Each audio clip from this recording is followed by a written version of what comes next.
오늘 본문 말씀 우리 하박국서 2장 4절하고 우리 3장 16절에서 19절에 있는 말씀 가지고 우리 말씀의 제목은 오직 의인은 믿음으로 살리라. 굉장히 중요한 제목이죠. 우리 다 같이 믿음으로 고백하는 심정으로 제목을 다 같이 크게 읽습니다. 시작. 오직 의인은 믿음으로 살리라. 아멘. 이 말씀에 큰 은혜를 나누기 원합니다. 오늘 하박국서입니다. 저와 여러분들이 소선절을 이렇게 진행하는 가운데 지난주에 나홈서에서도 깊은 의미와 또 하나님의 놀라우신 은혜와 사랑의 메시지가 담겨져 있었는데 오늘 이 하박국서를 통해서 1장, 2장, 3장에 있는 내용을 다 할 수는 없지만은 핵심적인 부분을 여러분하고 강의하면서 말씀을 상고하면서 같이 큰 은혜를 나누길 원합니다. 여러분 하박국 그러면은 또 이 하박국 이름의 뜻이 있죠.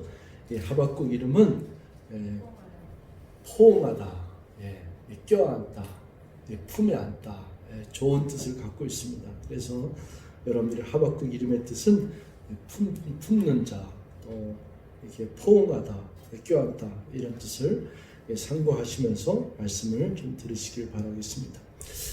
약 BC 605년경에 대략 이 책이 쓰여졌다 이렇게 추정하고 있는데 여러분 지난번 나홈서는 누구를 향한 메시지냐면은 니느웨예요. 니느웨는 아수르의 수도라 그랬죠.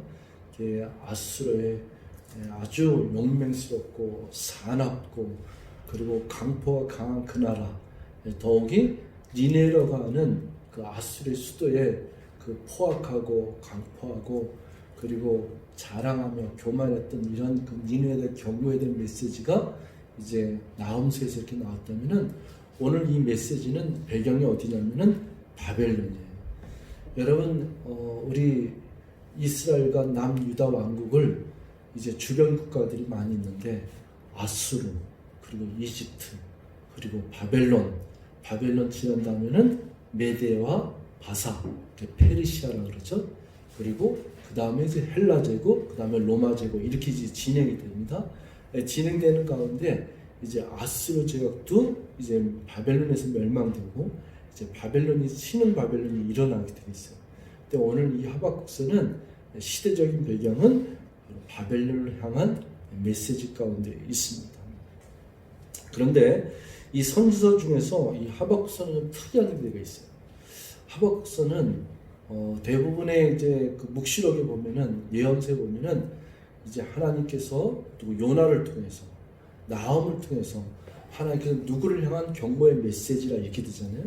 근데 이 하박국서는 그렇게 시작이 되지 않고 질문과 응답으로 되어 있어요. 하나님과 대화식으로 이렇게 고백하게 되어 있어요.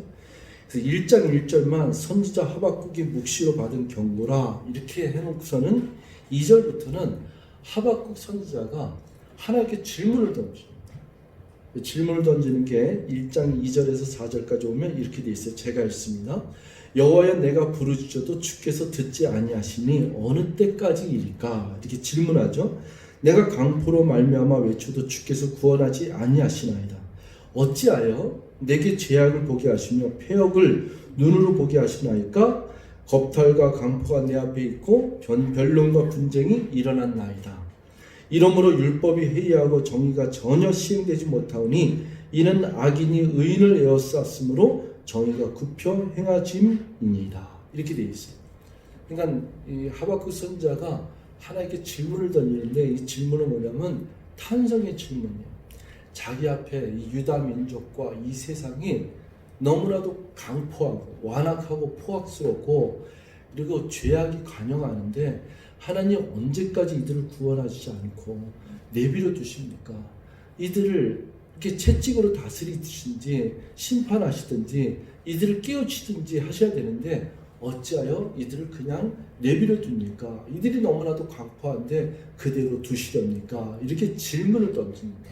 그 질문에 대해서 이제 5절부터 여호와께서 또 응답을 줘요.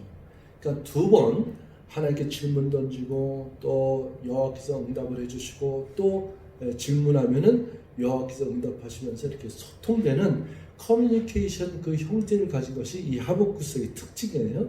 그러면서 우리는 유다 민족과 그리고 바벨론에 대한 이 메시지 내용을 생각하면서 시대적인 배경을 생각하면서 하나님의 깊으신 뜻과 섭리를 우리가 알아가게 되어 있습니다. 필립 얀시라는 사람이 있어요. 유명한 설교가고 또 작가고 또 신학자인데, 필립 얀시의 쓴 책이 바로 이런 것을 우리에게 좀 상기시켜 줍니다. 필립 얀시가 쓴 책을 보면은 제목이 이렇습니다. 하나님, 도대체 저한테 왜 이러십니까?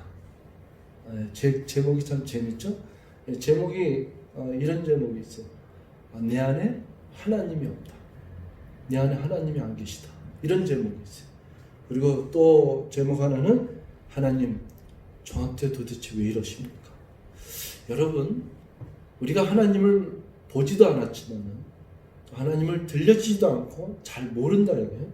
하나님이 말로는 듣고 또 전우주를 창조했다 그러고 또 예수 그리스도 십자가의 사건 또 이런 거 많이 있지만은 정말 우리들이 일상에서 너무 바쁘다 보니까 이 세상을 살아가면서 뭔지 모르지만 치닫고 있는데, 결국에는 어제도 죽는 사람이 생기고 오늘도 죽는 사람이 생기고 내일도 죽는 사람이 생기고 언젠가는 우리들의 인생도 끝날 텐데, 우리들이 아무리 바쁘더라도 한 번쯤은 이 전 우주가 온 세상이 인류가 과연 나는 어디서 왔으며 또 나는 왜 이렇게 바쁘게 살고 있는가, 나는 과연 어디로 가고 있는가, 이런 철학적인 질문을 던져볼 필요가 있다고 생각합니다.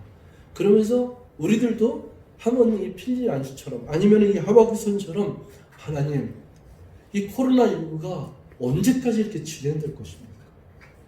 왜 이렇게 전 세계에 이 코로나가 이렇게도 줄어들지 않고 점점 늘어가면서 힘든 상황이 이렇게 진행됩니까?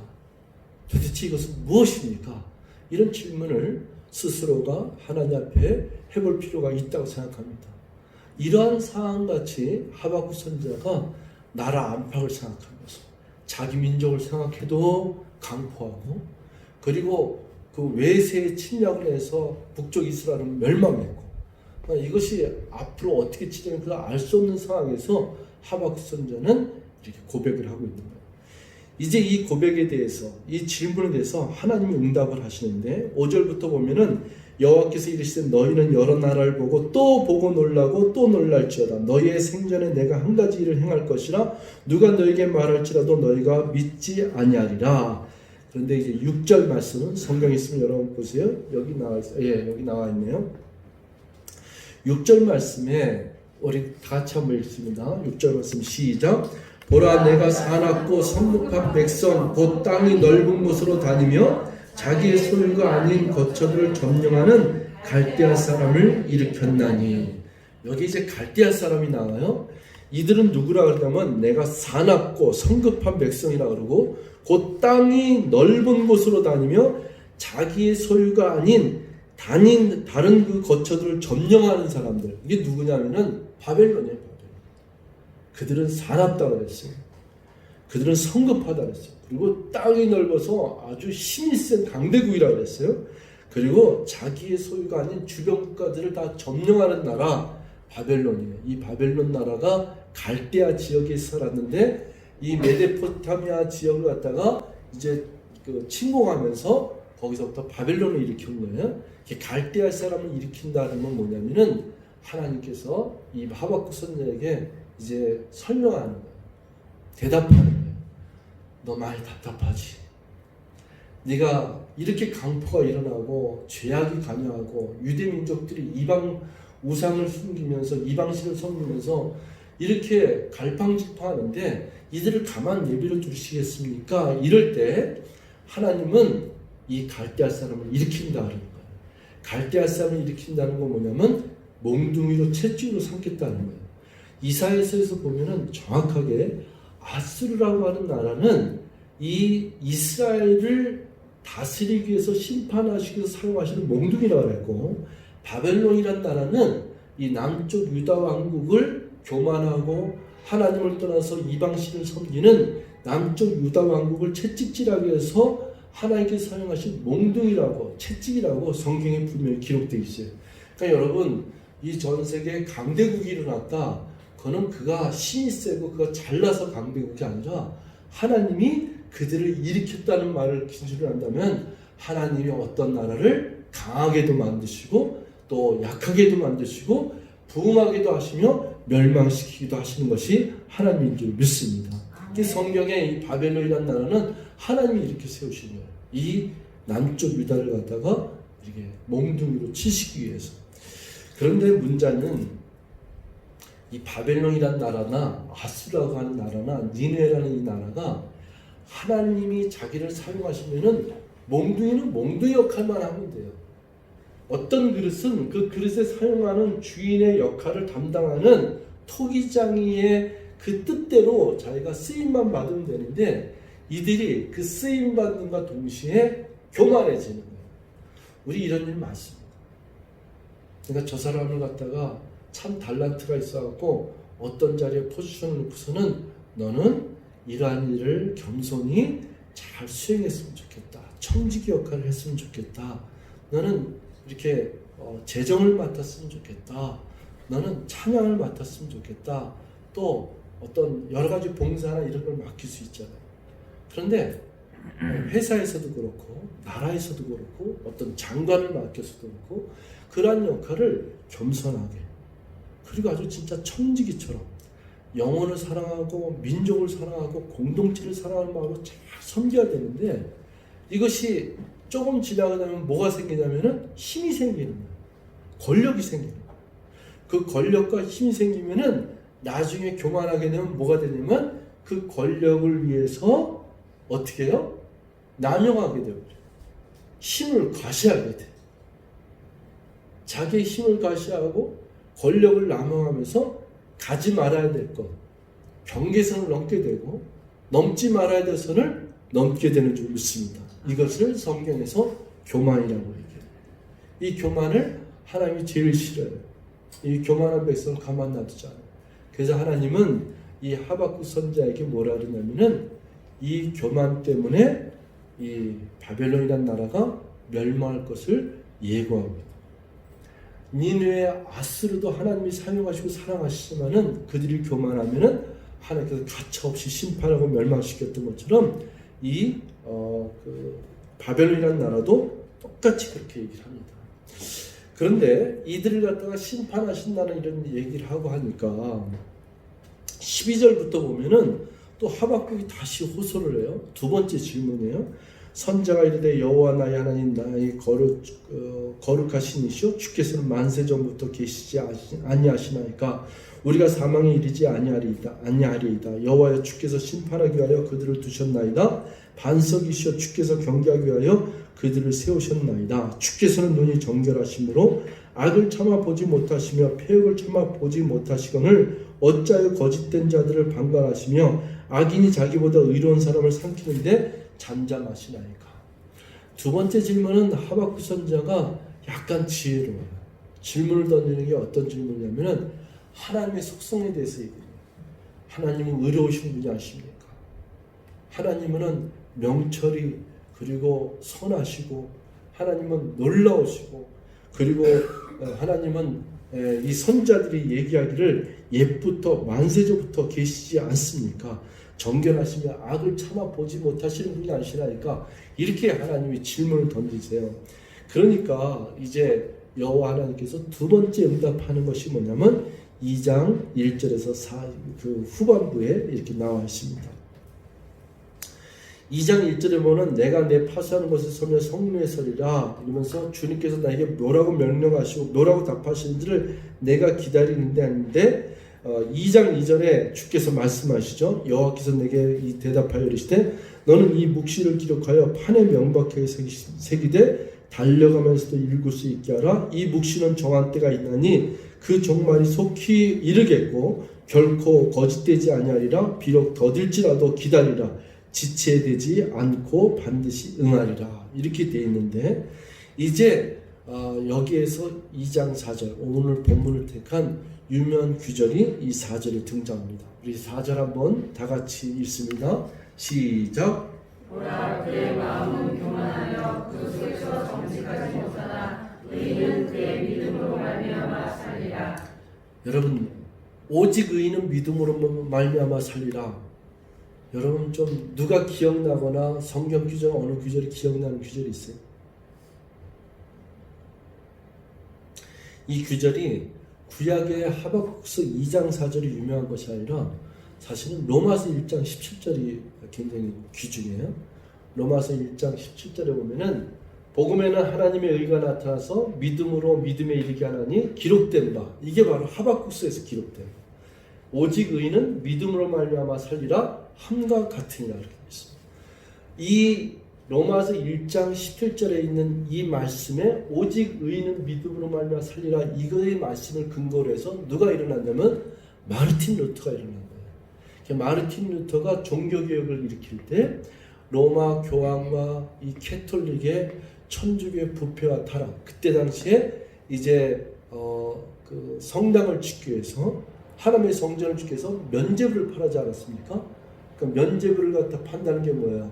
이 하나님 앞에 성전을 짓는데 이 티켓을 사면, 이 면죄부는 헌금의 이런 카드를 사면은 죄가 용서안 받는다는 면죄를 받거든요. 부패한 거죠. 완전 타락한 거죠. 그래서 이 마르틴 루터가 이건 아니다. 그러면서 성경을 점점 상고하고 묵상했더니 면죄부 때문에 우리가 의인이 되고 면죄부 때문에 구원을 얻는 것이 아니라 성경에는 오직 믿음으로 구원을 얻으며 믿음으로 말미암아 살리라, 이 말씀을 근거로 해서 종교개혁이 일어난 거예요. 그래서 이 종교개혁이 일어나서 쯔빙길리라든지 존 켈뱅이라든지 그때부터 일어나서 개신교가 탄생합니다.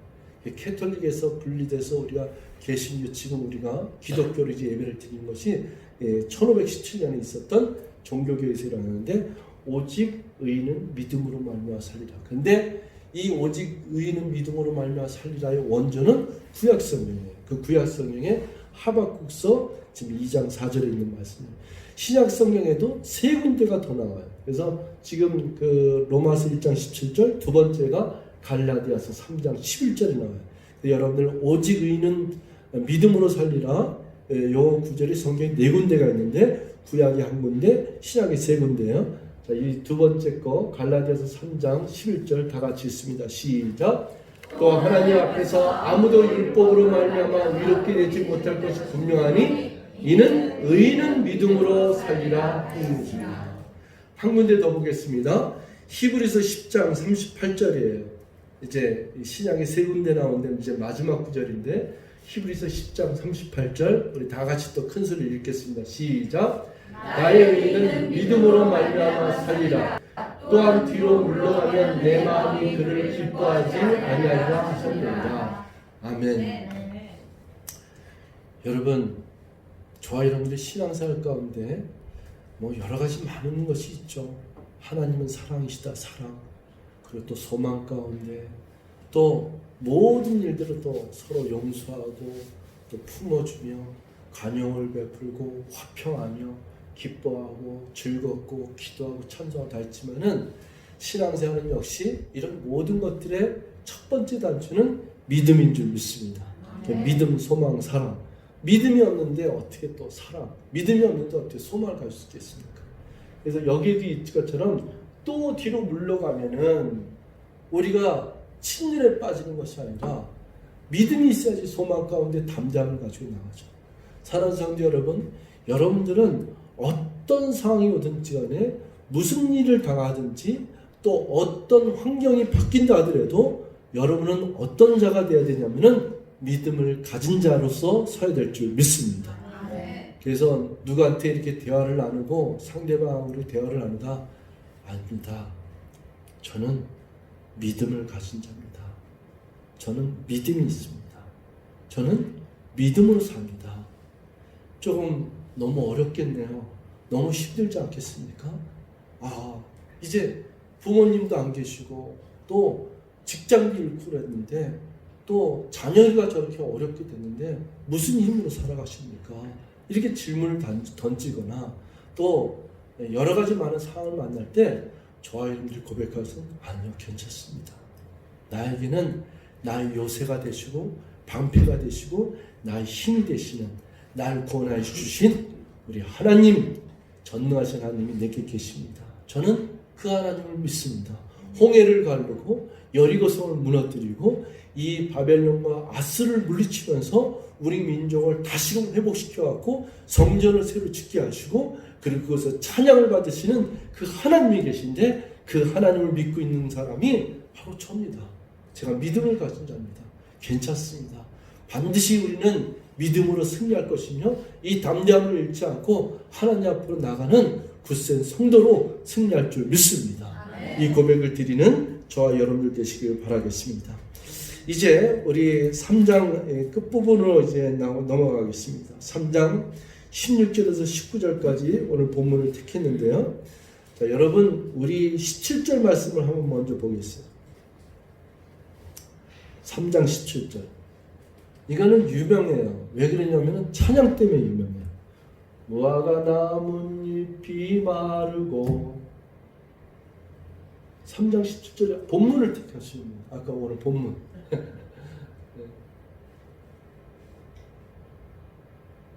네.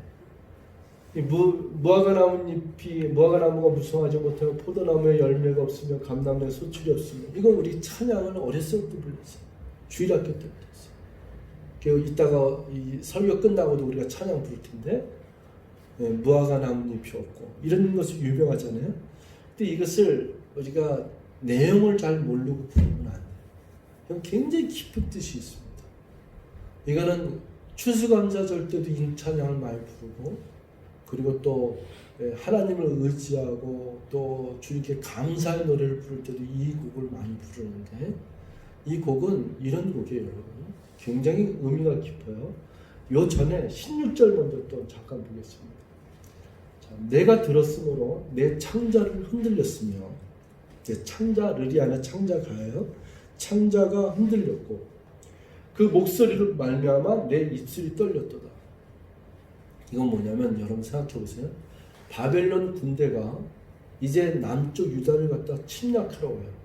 그리고 이들을 포로로 끌려가지 않습니까? 예루살렘 성전이 무너지고 성전이 불타고 성벽이 무너지고 그리고 칼과 기근과 전염병, 그래서 살아남은 자들이 전염병으로 죽고 기근으로 죽고 칼로 죽고, 남은 자들은 어떻게 해요? 포로로 끌려가고 완전 쑥대밭이 돼요. 그리고 이들은 잔인하다 그랬어요. 이들은 옷을 홀딱 벗기고 코에다가 이렇게 그 끈을 묶어서 끌고 가고, 그리고 기근이라는 건 어느 정도로 무섭냐면은 부모가, 엄마가 자기 아들을 삶아먹고, 그래서 칼에서 죽는 자를 이 기근에서 죽는 자가 부러워했어요. 나도 차라리 칼에 맞아 죽었으면 좋겠다.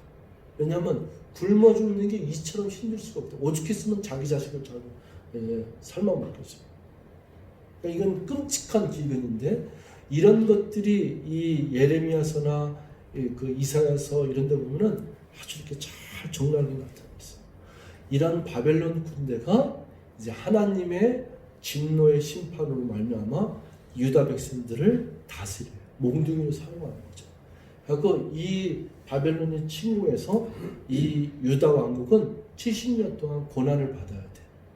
그러니까 교만한 것과 그리고 하나님 앞에 온전하지 못한 것, 이방신을 섬겼던 것, 하나님을 떠나서 제멋대로 살았던 것, 세상적으로 살았던 것, 자기 욕망대로 살았던 것, 이거 다 산산조각납니다. 70년 동안 하나님이 이 백성을 다루세요. 그런데 이 바벨론이 일으켜서 바벨론이 들어오기 전에 이 하박국 선지자가 하나님으로부터 3장 1절부터 16절까지 내용이 어마어마합니다. 이 어마어마한 분이 하나님은 산과 바다를 통치하시며 강물로 그리고 이 산들을 땅들을 쪼개시며 이런 하나님의 전능하신 그 권능의 역사를 바라보며 이 바벨론 이 국가가 어떻게 일어나고 이 바벨론을 멸망시킨 것을 다 이제 꿰뚫어요. 이렇게 아는 가운데 이제 이 하박국 선자가 이 속에서 미래를 향해서 생각하는 거야. 내가 들었는데 창자가 흔들렸고 그 목소리만 내 입술이 떨렸도다. 무리가 우리를 치러 올라오는 환난 날, 그게 바로 공격해서 오는 이 바벨론 국가가 공격해서 오는 이 환난날 생각하는데 그걸 뭐라 하냐면 기다리다 그래요. 이제 올 때가 왔구나. 이제 그때가 오는구나. 내가 기다림으로 썩기는 것이 내 뼈에 들어왔으므로 내 몸은 내 초소에서 떨립니다. 이 무섭고 공포스러운 그리고 이 앞으로 다가올 미래에 대한 환난에 대한 예측을 향해서 이 하박국 선지자가 고백한 거예요. 근데 이 고백하는데 시를 씁니다. 노래를 부릅니다.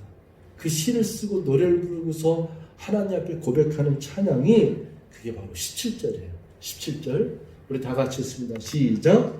비록 무화과 나무가 무성하지 못하며 포도나무에 열매가 없으며 감람나무에 소출이 없으며 밭에 먹을 것이 없으며 우리의 양이 없으며 외양간에 소가 없을지라도 이건 뭐 끝난 거죠. 내 소산과 뭐 양에 뭐 감람나무 외양간에 소가 없다는 거는 이제 먹을 것도 없고 이제 다 끝난 거야. 다 끌려가고 다 폐허가 되고 이제는 그냥 그야말로 죽음만.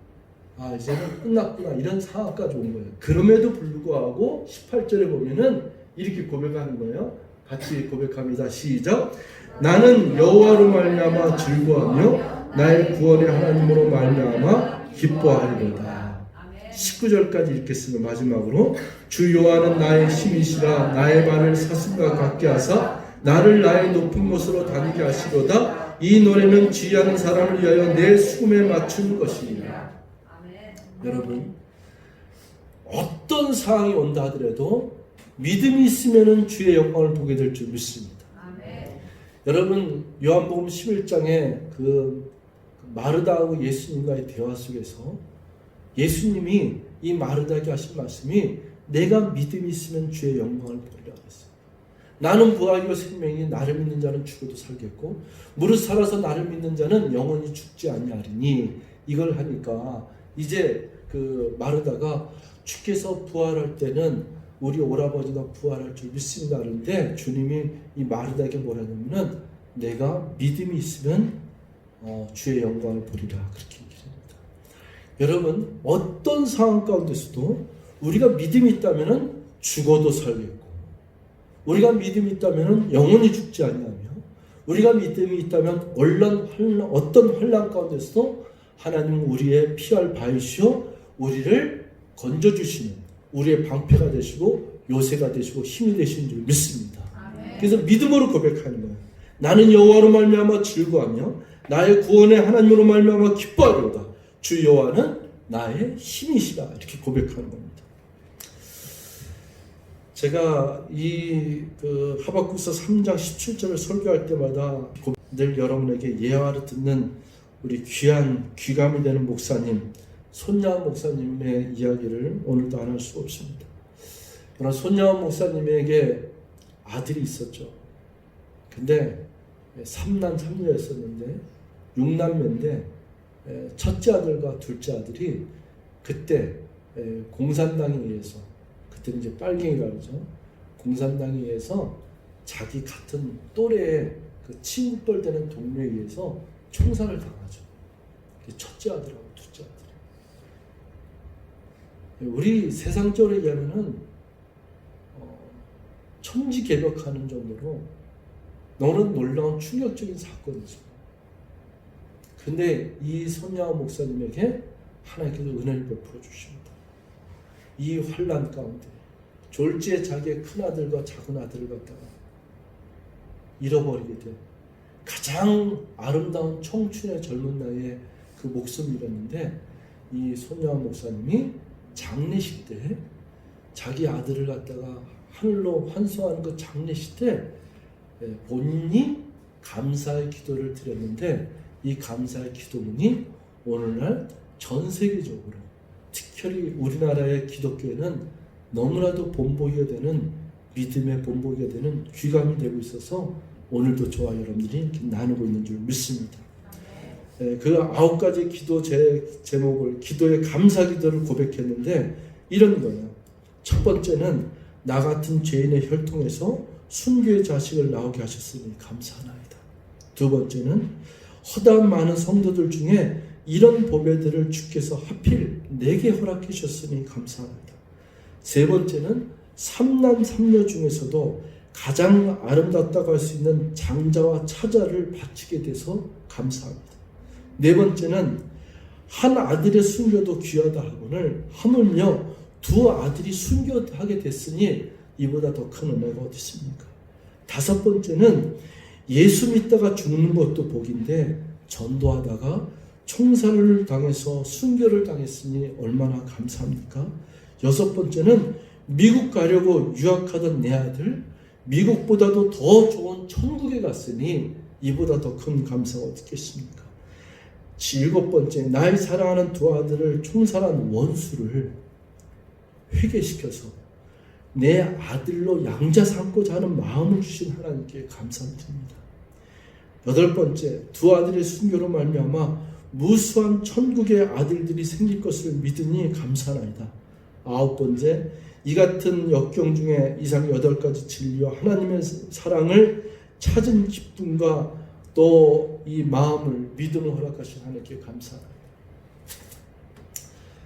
제일 놀라운 대목은 자기 아들에 대해서도 감사가 있었지만 죽은 아들에 대한 슬픔보다는 감사를 드리고 유학 가려고 하는 미국으로 가려는 그 유학보다도 저 하늘나라에 더 좋은 천국 갔으니 이보다 더 큰 감사 없겠습니다. 이렇게 고백까지면은 제일 감동 어린 그 고백은 그 자기 아들 두 아들을 총살시킨 그 공산당이었던 그 젊은이 그 아들을 상담을 합니다.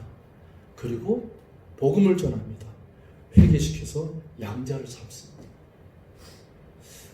이거는 사랑의 원자탄이라고 하는 그 비디오도 나오고 영화도 나왔는데요. 이거는 하나님만이 할 수 있는. 저는 그 손나은 목사님이 너무나도 행복했을 것 같아요. 사람이 용서할 수 있는 마음을 가지고도 제일 행복한데 그 용서할 수 있는 마음에 또 자기 아들들을 죽인 그 원수를 회개시켜서 양자 삼은 그 은혜가 어디서 없겠습니까? 하나님으로부터 왔는 줄 믿습니다.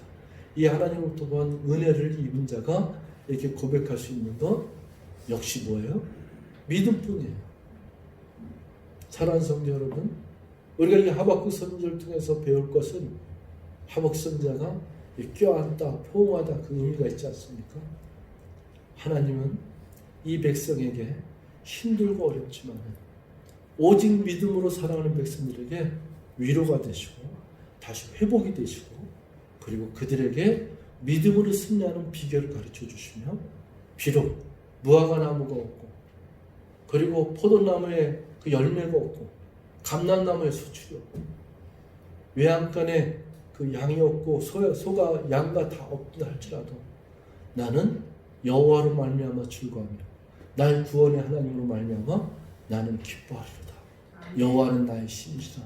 이 고백을 드리시기에 합당하신 분이 하나님이신 줄 믿습니다. 저희들이 이 고백을 하면서 살아야 됩니다. 여러분 계속해서 우리가 소선지자를 갖다 우리가 묵상하면서 여기까지 이렇게 오는데 오늘 하박국서를 여러분 저와 여러분들이 묵상하는 가운데 여러분 이 코로나19로서 상당히 어려운 이 시기에 여러분 성경을 읽으십시오. 하나님 말씀을 묵상하십시오. 또 시간 되시면은 지난주에 나홈서도 그렇고 평상시 읽지 않았던 이 소선지서 여기에서 담아있는 이 기쁜 뜻을 헤아리기 위해서 오늘 또 하박국서를 여러분들 집에 가서도 다시 한번 또 묵상하시면서 이 기쁜 뜻을 헤아리시면서 나는 오늘날 나는 고백할 것이 무엇이냐? 나는 믿음을 가진 자다. 오직 의인은 믿음으로 말미암아 살리라. 어떤 환난과 앞으로 어떤 일이 닥칠지 모르지만은 설령 그런 일이 온다 할지라도 나는 믿음으로 고백하는 자요. 나는 믿음을 가진 자요. 나는 여호와로 말미암아 즐거워하고 나의 구원의 하나님으로 말미암아 기뻐하는 자로다. 여호와는 나의 힘이시다. 이렇게 고백하면서 오직 믿음으로 승리하시고 오직 믿음으로 여러분의 인생에 놀라우신 은혜가 또 하나님의 큰 축복과 성령의 기름 부음이 넘치시기를 주여로 축원드리겠습니다. 기도하겠습니다. 사랑의 하나님 고맙습니다. 주님의 은혜가 감사합니다. 오늘도 하박국 선지를 통해서 우리에게 들려주시는 이 메시지 하나님 오직 의인은 믿음으로 말미암아 살리라. 우리는 믿음을 가진 자요 믿음을 고백하는 자요 믿음으로 승리하는 자인 줄 믿습니다. 성령님께서 우리를 도와주시고 우리의 신앙생활 가운데 기름 부어 주시옵소서. 감사드리고 예수 그리스도 이름으로 간절히 기도합나이다. 아멘.